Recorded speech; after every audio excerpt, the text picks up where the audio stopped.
Antes de mencionar esse breve histórico, e nós vamos mostrar inclusive um slide logo mais para você, eu queria fazer uma observação, Tito, para o nosso telespectador, ouvinte e internauta. Veja bem, querido amigo, algumas coisas precisam ficar bem claras.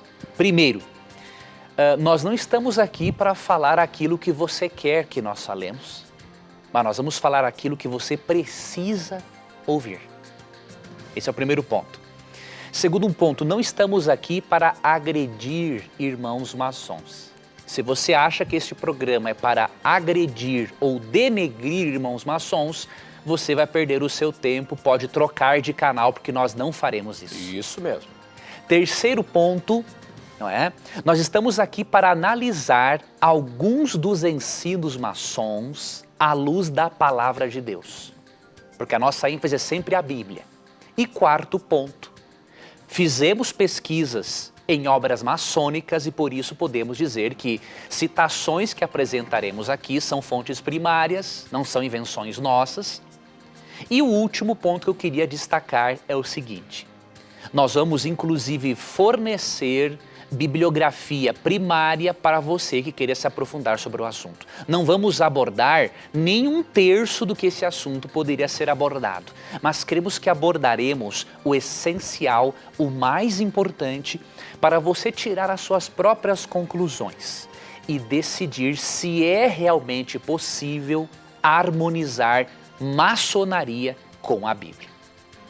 Então, com esses pontos esclarecidos, vamos aí para a origem e breve histórico sobre a maçonaria, como você verá no primeiro slide a seguir, e que eu vou ler para você, tá bom? Então, primeiramente, tem uma citação que você vai poder acompanhar no slide agora conosco, do Dr. George Matter e também Larry Nichols, no Dicionário de Religiões, Crenças e Ocultismo, da editora Vida, publicado no ano 2007, páginas 269 e 270, o seguinte. Eles dizem assim: é difícil determinar o início da maçonaria, dado que há muitas versões para o seu surgimento. Aos que defendem que sua origem remonta aos dias de Salomão, o terceiro rei de Israel. Outros, porém, atribuem seu começo à Idade Média, com as confrarias de pedreiros, quando seria conhecida como maçonaria operativa. Há ainda os que argumentam que a maçonaria surgiu em 1717 na Inglaterra, sendo classificada como maçonaria especulativa ou filosófica, tendo sido fundada por 2 clérigos. Perceba, amigo, que realmente não há um consenso sobre a história da maçonaria. Então nós não poderíamos aqui ser dogmáticos, sendo que até mesmo em obras maçônicas que consultamos, não se percebe um consenso sobre a origem da maçonaria. Agora, um dado importante para você ter também é o apresentado nesse segundo slide por Kenio Ismail, que é um autor maçom de quem nós adquirimos uma obra chamada Desmistificando a Maçonaria, para você ter uma ideia que, além de a origem da maçonaria ser incerta, você percebe que há um grande número de maçons no Brasil. Então, nesse segundo slide, você vai perceber o seguinte, que no Brasil atualmente há um total, há mais de 211 mil maçons, distribuídos em aproximadamente 6 mil lojas.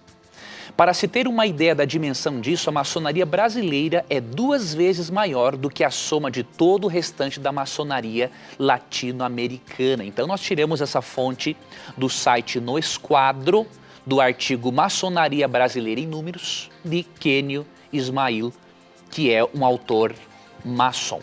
Agora, então, professor, essas são algumas questões, Titos, para iniciarmos sobre a maçonaria antes das perguntas que você vai fazer para nós. Bom, então a questão é a seguinte, quando a gente fala de maçonaria, muitas vezes a gente imagina que existe uma filosofia por trás disso.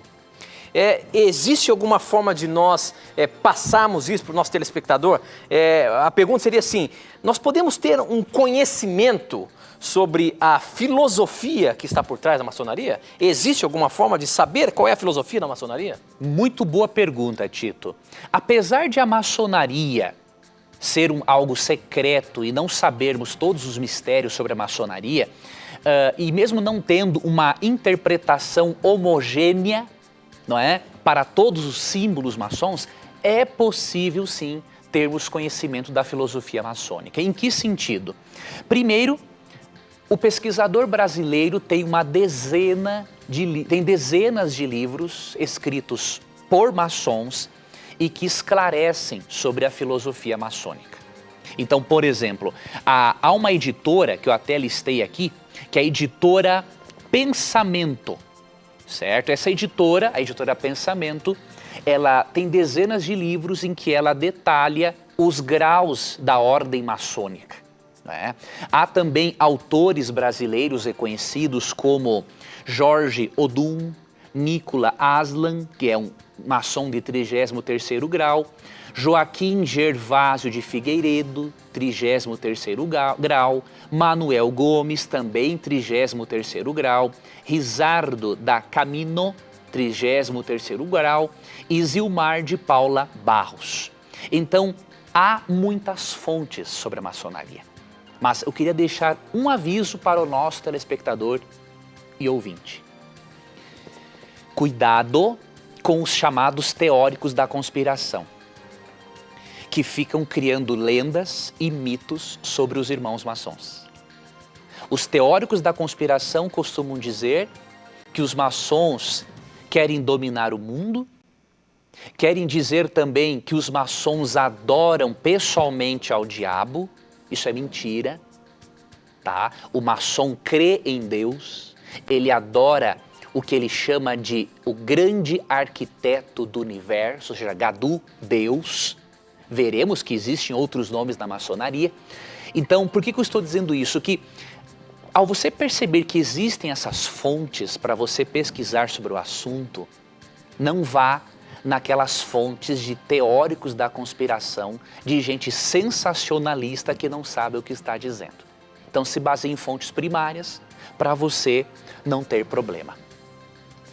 Então, respondendo à primeira pergunta, Tito, realmente é possível ter conhecimento sim da filosofia maçônica pela quantidade de autores que temos e por uma editora, como a editora Pensamento, publicar vários materiais sobre o assunto. Você vê como